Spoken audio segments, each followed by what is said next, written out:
اهلا اهلا. تعالوا النهارده نعمل احلى جلاش هتجربوه. فطيره جلاش حلوه محشيه مهلبيه بالسوداني. تحفه. جميله يا جماعه وسهله، وحاجه كده والله بترطب على القلب، لان هي بتتاكل لا اما ساقعه لا اما ممكن تاكليها سخنه عادي. خلاص، لو لسه ما تعرفونيش انا مطبخ ست هانم. لايك وشير وسبسكرايب عشان يوصل لكم كل جديد، ويلا بينا نبدأ الفيديو بتاعنا. وقبل ما نبتدي نصلي على سيدنا محمد ونقول بسم الله. انا هنا معايا لتر لبن، يعني 4 كوبايات لبن، حطيت عليهم 7 معالق سكر. كان بالنسبة لي المقدار ده في السكر مظبوط. عايزين تزودوا سكر تمام، عايزين تقللوا سكر تمام. كمان حطيت 4 معالق نشا، وحطيت مكون بس معلش هو ما تصورش. حطيت معلقة سحلب جديدة ديت. طيب لو محدش عنده سحلب مفيش، حط المعلقة الخامسة نشا مفيش مشكلة. بس انا حبيت يبقى هو النكهة دي حلوة جدا، بتدي للمهلبية اللي بتتعمل حلو. ومعلقتين كريم شانتيه بس كده. طيب حطيتهم على النار، قعدت اقلب اقلب اقلب، وحطيت جواه السوداني زي ما انا وريتكم، اللي هي الحبه اللي على قد ايديا اللي انا وريتهم لكم دول، كنت حطاهم وبرده وانا على النار بقلب. خلاص، سهله اهو. بعدين سبت المهلبيه على جنب، وجبت بقى الزبده بتاعتي. حطيت نص زبده ونص زيت. خلاص. ليه بقى؟ لان الزبده وانتي بتعمليها بتجمد في بعضها في الجلاش، فما تحطي زبدة وزيت بيديكي قرمشة ويديكي طراوة كده، بيخلوهولك حلو. خلاص. وجبت السوداني معايا طحنته. جبت بقى ورقة الجلاش، فتحتها. وطبعا احنا عشان الجلاش ما ينشفش مننا، بنعمل بناخد الورقتين ورقتين ونحط الباقي نغطيه بأي حاجة عندنا قماش. خلاص كده.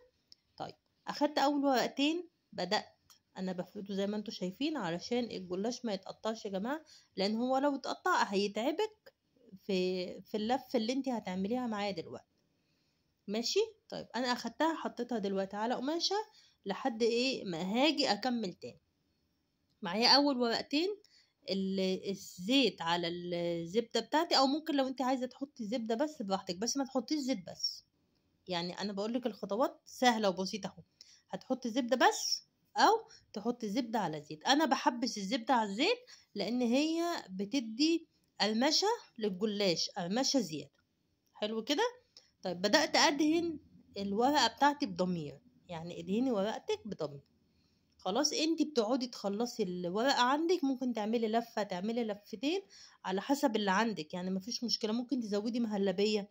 يعني انا اللتر اللي عندي بتاع اللبن عمل لي لفه ونص من الجلاش. خلاص. فحطيت 4 معالق 4 معالق مهلبيه. ممكن تقللي ممكن تزودي، بس ده المقدار المظبوط. يعني انا قصدي اقولك ال4 معالق مهلبيه بتوعك دول هيعملولك ورقتين من الجلاش. خلاص. علشان يطلع الحشوه بتاعتك حلوه كده ومظبوطه، ولا تطلع قليله ولا تطلع كتيره، ولا تيجي تسويه يطق منك. ده اهم حاجه. لان انا جربت الجلاش كذا مره وعملته في الطاسه. انا مش هعمله النهارده دي في الطاسه، انا هعمله في الفرن، لان هو في الطاسه بيطق، بيفرقع كده الورق يعني. المهلبية بتنزل منه بصراحة، فبيبقى مش ظريف خالص. فأنا قررت المرة دي أعمله في الفرن. الخطوة اللي قبل كده انت بتدهني لفتيك جهة وجهة زي المستطيل كده، وبالراحة خالص، بالراحة بصوابعينك الاتنين كده بالراحة، بتدوسي على الحشوة، بتفرديها بس. مش مطلوب منك تعملي أكتر من كده. ليه؟ أولا هتتفرد، بس ما تضغطيش بالجامد علشان هو بيبقى يدوبك. هتيجي تزودي ورقة كمان من الجلاش بيبقى تقيل قوي. خلاص كده. فدي مناسبة مظبوطة. تفاصيلها على فكرة محدش قالها قبل كده وما بتطلعش مظبوطة قوي قوي. هي انا التفاصيل بقول لكم والله بالتفاصيل التفاصيل. خلاص، هتاخديها كده بالراحة خالص. بصوا انا مجرد ما دوست عليها فتحت، لان الجلاش بيبقى الوش خفيف. الوش ده لما تيجي تعمليه بقى في الطاسة بيفرقع. دي المشكلة. خلاص.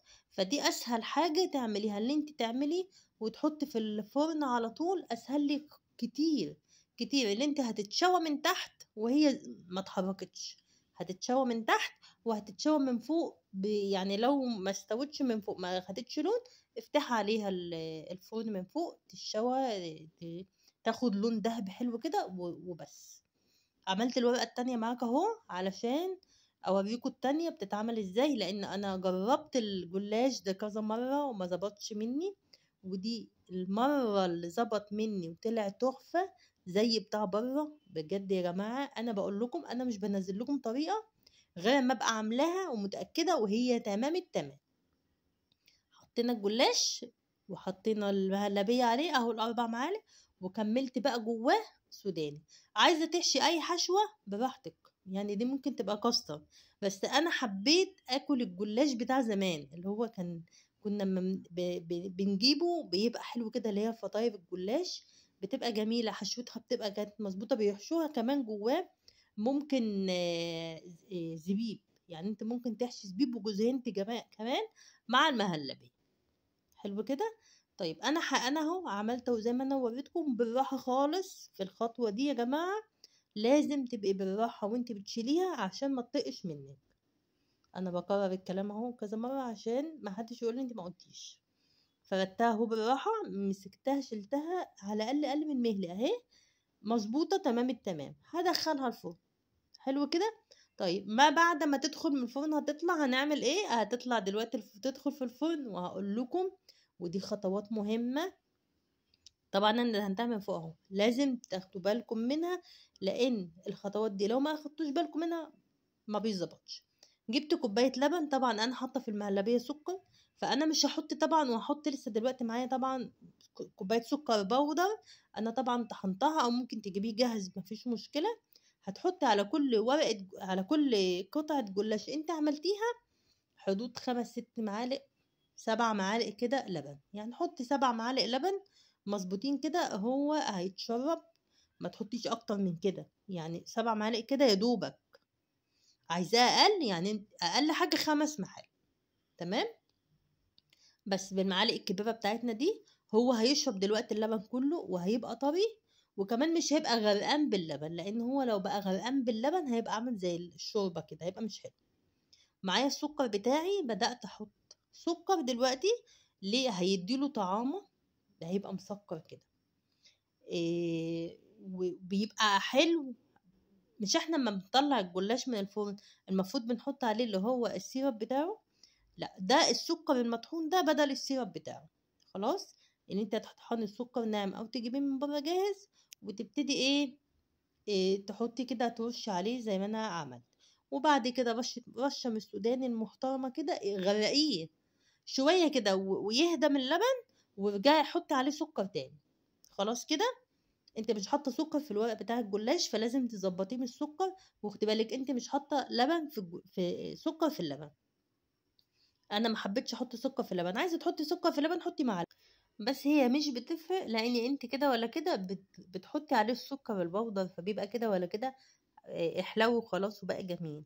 ماشي. دي بقى الرابعه اللي انا طلعتها من الفرن، وبدات زقيت كده الجلاش خلاص، وبدات بالراحه برضو، وبدات احط الرابعه بتاعتي واحط عليها اللبن زي ما انا قلت لك.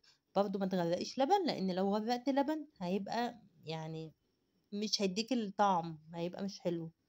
خلاص. فلازم تاخدي بالك من المقادير بالظبط، وانا في الفيديو بحب اقولك المقادير وبوضحها لك، وبحب اقولك الغلطات اللي انت ممكن تقعي فيها عشان ما تكررهاش، لان انا الغلطات دي انا وقعت فيها فبقولها لك، فعشان ما يحصلش مشكلة لا قدر الله والحاجة ما تطلعش منك مظبوطة.